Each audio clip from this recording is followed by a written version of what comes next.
Okay, good morning, everybody. I checked my watch. One of my watches just to make sure what time it was. It's almost 9 o'clock in the morning. This is what my Casio watch says. I bought it.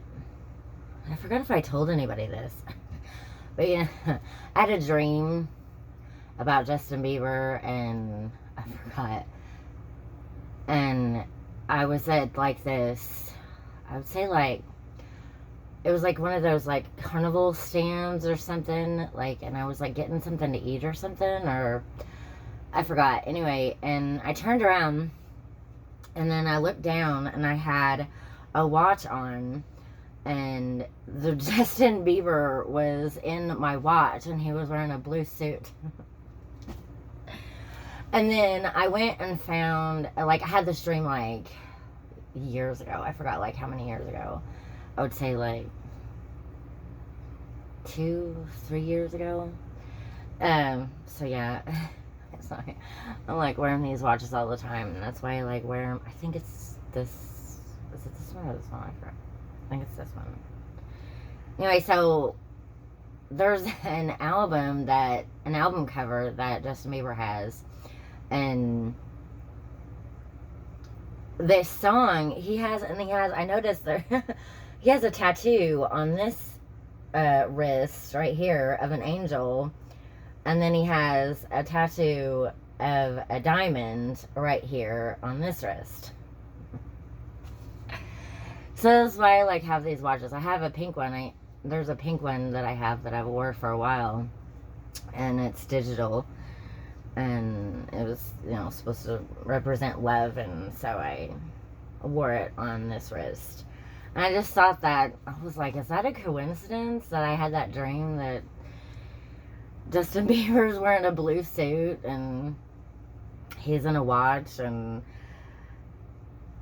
then he has a song, God sent an angel to help you out, and life is worth living, and so, anyway, and then I had that dream about that angel and the crown, and it had diamonds in it, and I just thought, is that a coincidence? Okay, so whenever I saw this watch, it said Casio, so in Supernatural, there's an angel named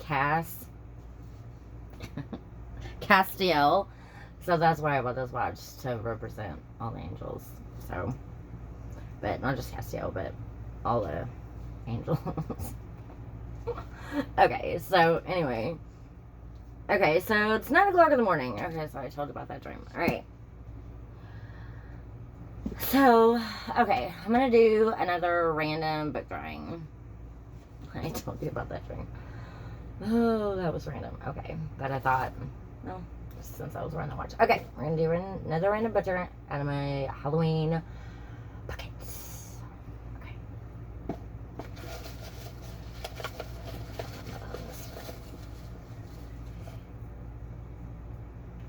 Okay, there's 2 melons.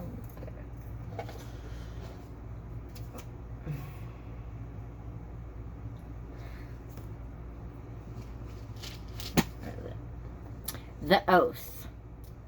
It's a Frank Peretti book. Is one of my favorite Christian authors that writes, like, I have no idea if you would call it fiction or non-fiction, but I found out about him whenever I lived in the Hannah house, and a woman, I forgot her name, told me about Frank Peretti, and I just loved his first book.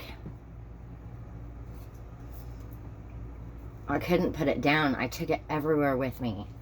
Whenever I rode the bus, I had it with me on the bus, and I took it with me on the bus, and I read it on the bus. Like, I couldn't put the book down. It was so good. I just loved it so much. Okay, Frank Peretti, The Oath. I haven't read The Oath, so. Okay, hold on. I'll be right back. I gotta find it. Let's see, where is it?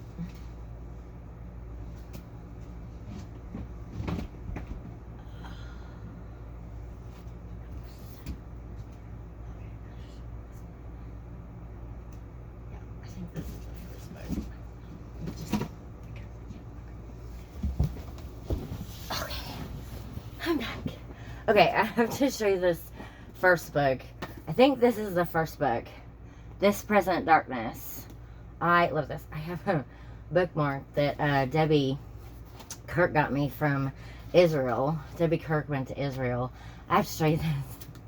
I just love this so much. She got this from, she says, Flowers from the Holy Land. So she got this bookmark. Oh, and there's gates on here. Oh. See, the Garden Tomb, Damascus Gate, St. Peter Church, Damascus Gate. Okay, so there's, I have no idea if you can see that.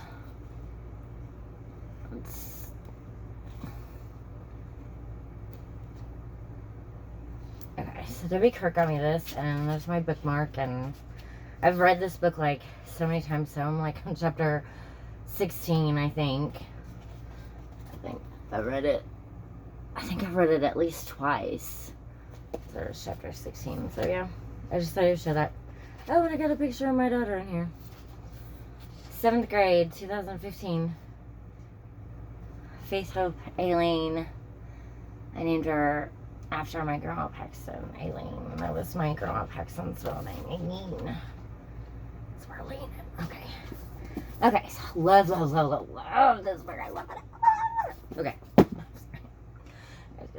Okay. Okay, so Frank Peretti, The Oath. Okay. Read the back of it. An ancient sin, a long forgotten oath, a town with a deadly secret. Something evil is at work in Hyde River, an isolated mining town in the mountains of the Pacific Northwest. Under the cover of darkness, a predator strikes without warning, taking life in the most chilling and savage fashion.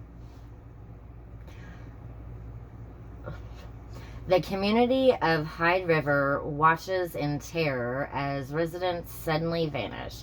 Yet, the more locals are pressed for information, the more they close ranks. Sworn to secrecy by their forefathers, hidden sins. Only when Hyde River's secrets are exposed is the true extent of the danger fully revealed. What the town discovers is something far more deadly than anything they'd imagined. Something that doesn't just stalk its victims, but has the power to turn hearts black and decay as it slowly fills their souls with darkness. Frank Peretti, referred to by Time magazine as the king of the Christian fiction. Okay, so this is fiction. Okay. Genre. Has more than 15 million books in print. He is the New York Times best-selling author of more than 21 books, including This Present Darkness, Piercing the Darkness, The Oath, Monster, and The Visitation. Okay. And I've got the DVD of The Visitation. I watched it. It's good. Okay, so that's the back.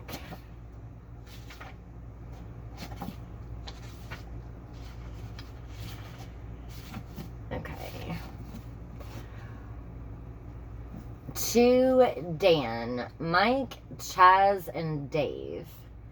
You know what? It's been great doing things that make sense, basically. Moses only had 2 guys to hold up his arms. I've had 4. Thanks, guys.